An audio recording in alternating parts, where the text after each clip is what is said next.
간만에 식사네요. 권변님 최애 분식집. 잘 먹겠습니다.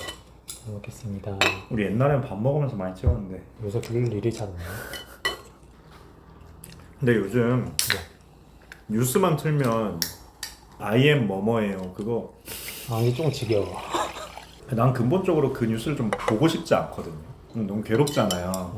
인간이 왜 이럴까 약간 그런. 양쪽 다 사실 좀 그렇잖아요. 너무 특정인이니까 좀 그렇다고 하면 그냥 우리가 사기 사건들 보다 보면은 가해자나 피해자나 조금 답답한 면이 있어요. 이제는 뭐 서로 폭로전이니까 네.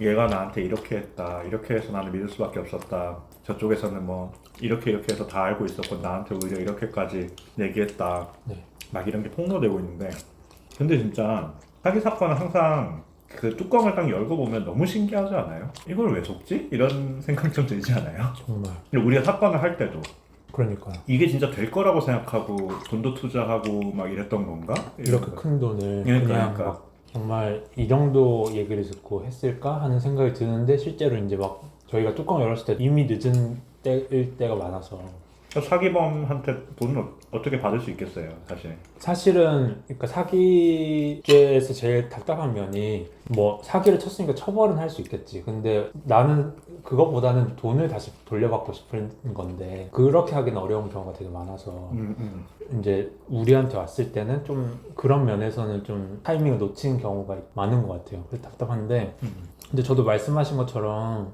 그런 사건들을 보면 이제 저희는 증거 기록들을 막 보잖아요. 그 사건 기록들 막 보다 보면은 어김없이 드는 의문이 이 정도 얘기를 듣고 이런 돈을 투자했다고? 이런 생각이 드는데 결국에는 저는 항상 좀 그런 생각이 들었거든요. 그러니까 이게 저쪽에서 상대방이 하는 이야기는 키워드들만 나한테 던져주는 것 같고 그 이야기에 빈칸들이 너무 많은데 그 빈칸에 이제 MSG를 쳐야지 이제 이 이야기가 완성이 되는데 그 MSG는 내가 치는 것 같은 거예요. 그러니까 상대방이 치는 게 아니라. 그러니까 그럴 역량이 보통 안 되고 결국 상대방의 그 속임수들의 비어있는 부분들은 결국 나의 어떤 희망과 망상이 채워 넣어주는 거예요. 그 희망이나 망상이 뭐 허영에서 비롯되었든 그 동기는 어떻게 되었든 근데 저는 많은 경우에 허영이 결부되어 있다고 느꼈어요. 그러니까 지금 내가 정말 갖고 있고 내가 속한 집단보다 뭔가 조금 더 우월한 경제적 측면에서든 명예든 어쨌든 그런 걸 조치려고 하다 보니까 나도 모르게 이 이야기를 믿고 싶고 맞아. 그러다 보니까 그 빈칸들을 내가 그냥 자발적으로 막 채워넣는 맞아. 물론 이제 허영심이 있고 빈칸을 채우고 있는 피해자가 그 사기꾼보다 나쁜 건 당연히 아니지만 전혀 그렇진 않죠. 사기꾼이 당연히 나쁜 사람이지만 그쵸, 그 사기의 완성은 결국은 피해를 당하는 내 마음이 그걸 완성시켜주는 면이 분명히 있는 그게 좀 항상 아이러니하더라고요. 아이러니해. 야, 이걸 어떻게 믿냐 이런 생각이 드는데, 물론 뭐 나름대로는 치밀하게 휴대폰도 2개 써가면서 막 우리 집에 며느리가 될 준비가 되었느냐 이러기도 하고. 솔직히 저는 자신 없습니다. 참 이게 무슨 일이고 싶은데. 근데 저희는 항상 그걸 사후적으로 보는 입장이니까 뭐 그 당시에 가면 뭐 또 내가 어떻게 행동할지는 나도 사실 뭐 가늠할 수 없는데 형은 누가 형한테 약간 사기를 시도해 본 적 있어요? 지나고 나서 돌이켜보면. 제가 변호사가 되고 나서는 사실 직업 때문에 잘 안 하는 것 같고 사람들이 그 전에는 저한테 사기 쳐봤자 받을 게 별로 나올 게 별로 없어서 크게 그렇게 타겟이 되지 않지 않았나. 슬프네. 상대적으로 좀 무해한 인생을 살고 있는 것 같아요. 사기 측면에서. 사기꾼들이 별로 접근하고 싶지 않아요. 근데 저는 그러니까 최근에 뭐 그 IM 신뢰해요 그 사건도 있었지만 주가 조작 이런 것도 있었잖아요. 그걸 뭐 큰 틀에서 봤을 때 사회적인 사기라고 한다면 약간 죄명은 다르지만 근데 저 뭐 그런 경우는 많잖아요. 주식 리딩방 이런 거에 막 갑자기 날 초대한 다음에 근데 나는 그때는 지금도 주식 잘 모르지만 그때는 더더욱이 몰랐기 때문에 그런가 싶었어요. 왜냐면 그 사람들이 항상 장 시작 전에 오늘 뭐 오를 거고 이걸 마치 이제 자기들이 예측하는 것처럼 한 다음에 그러니까 작전 세력이 그거를 실제로 뭐 그렇게 해서 띄우고 하면은 이제 나같이 무식하고 선량한 사람 입장에서는 와, 이 사람들이 진짜 예측 능력이 있구나 이렇게 되는 거잖아요. 그런데 막 갑자기 어느 날 막 초대가 돼가지고 뭐 자, 지금부터 이런 서비스를 계속 받고 싶으시면 뭐 프리미엄 방으로 초대하겠다. 그런 돈 내라는 그런 거지. 식으로. 아니면 그러면서 자기들한테 이제 투자를 위탁하면 우리는 이렇게 예측도 잘하고 능력 있는 사람들이니까 투자해서 불려주겠다 이런 건데 당연히 저는 이제 안 넣었는데 네. 진짜 안 넣었어요. 넣을 돈이 회사 없어. 다닐 때 표정 안 좋은 시기 있었는데. 넣을 돈이 없었어. 그래서 제 나름대로는 근데 그런 게 있어요. 그러니까 변호사 생활을 하면서도 여러 가지를 보고 뭐 이렇게 했지만 가장 많은 경우가 수익률을 보장해주는 사기가 되게 많잖아요. 너 그렇죠. 나한테 이거 투자하면 잘 안 돼도 내가 몇 프로는 뭐 보장해줄게 이렇게 그 자체가 위법이지만 근데 이걸 난 보는 관점에서 8%를 넘는 수익을 무위험으로 약정한다라고 하면 저는 그런 거는 사기라고 보거든요. 왜 8이에요? 7도 아니고 19도 아니고. 그냥 제 나름의 그냥 나름 기준점이 그 정도다. 그 밑은 대체로 잘 안 하더라고. 보통 뭐 20%뭐 주겠다 이렇게 하잖아요. 근데 내가 봤을 때 어떤 사람이 그러니까 8%는 돈을 빌릴 때도 붙일 수 있는 이자율이라서 뭐 하여간 제 나름대로는 그게 넘는다면 어떤 형태로든 원금을 보장하는 형태로 투자를 유치하는 거는 그 자체가 위법이기도 하고 기망적인 건데 내심 봤을 때 8% 이상이다 이러면은 나는 충분히 고수익을 약정하는 것 같거든. 맞아. 셀랑이 의자. 그런 기준이 있고 그 다음에 잘했어. 근데 이거 왜 이렇게 맛있어? 이거 맛있지? IM 실내예요. 이 분식집. 아니 그리고 나이가 점점 들면서 이제 여러 사람들을 만나다 보면 야 너 뭐하러 그렇게 우둔하게 일을 하고 있냐 이렇게 편하게 돈 벌 수 있는 방법이 있는데 라고 막 이렇게 그런 길들이 막 보이기도 하고 추천도 하고 막 이러잖아요. 맞아. 근데 그런 걸 동원해 가면서까지 빨리 부자가 될 필요는 저는 없는 것 같기는 해요. 근데 그런 얘기들이 와닿을 때가 있긴 한 것 같아요. 그치. 네, 그러니까 살다 보면은 그렇지. 그런 상황에 처한 사람한테 이제 그렇게 그 말이 가 닿는 거겠죠.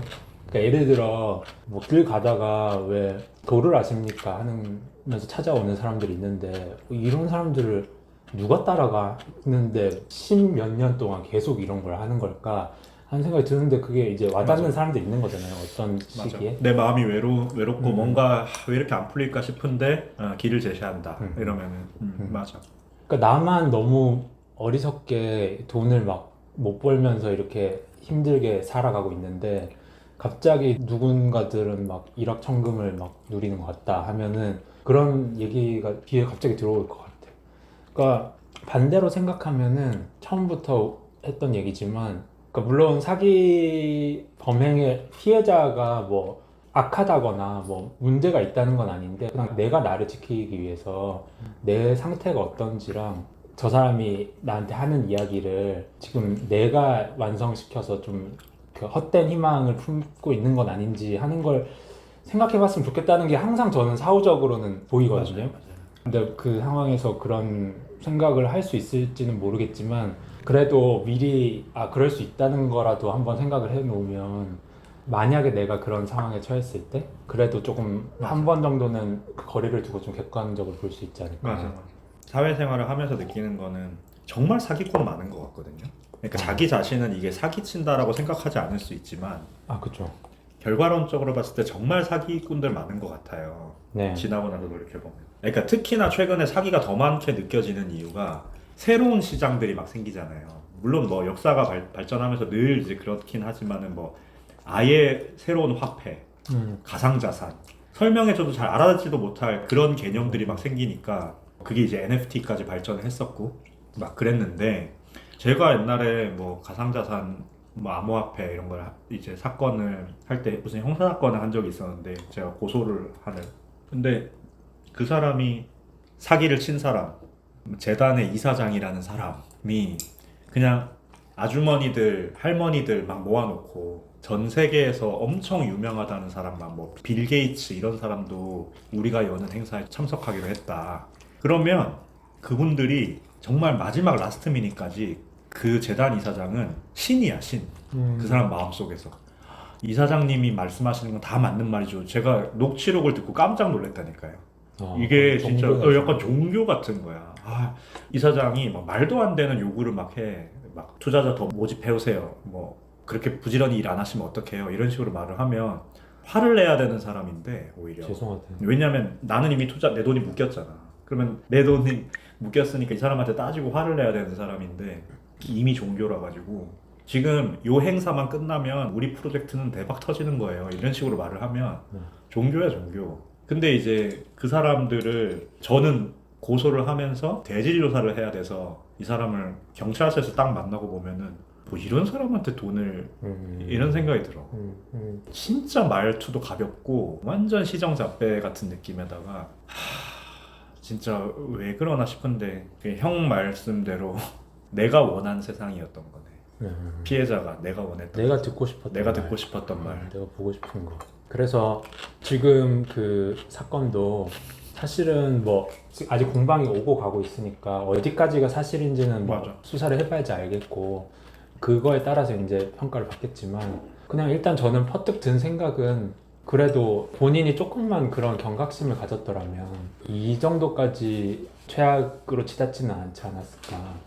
사실 뭐 재벌 3세의 혼외자다 뭐 이런 등등의 그런 사람이 뭐라 그럴까 저는 약간 그런 생각이 드는데 그러니까 아주 우연하고 특이한 그 내러티브로 이게 전달돼 온다면 이건 좀 의심해 봐야 된다라는 거. 저는 사실 혼외자 지금 몇 번째 보거든요. 사건에서요. 네. 혼외자 전문 변호사. 혼외자가 그렇게 많지 않아요. 그러니까 대한민국에.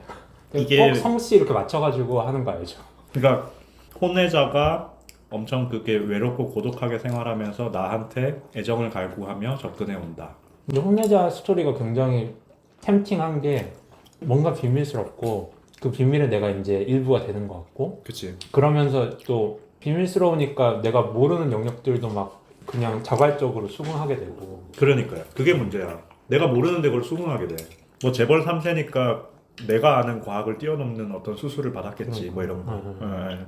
그래서 저는 이 사건 처음에 딱 들었을 때 아니 어떻게 이름을 전청조라고 하는데 이걸 속을 수가 있지 이랬는데 이름은 진짜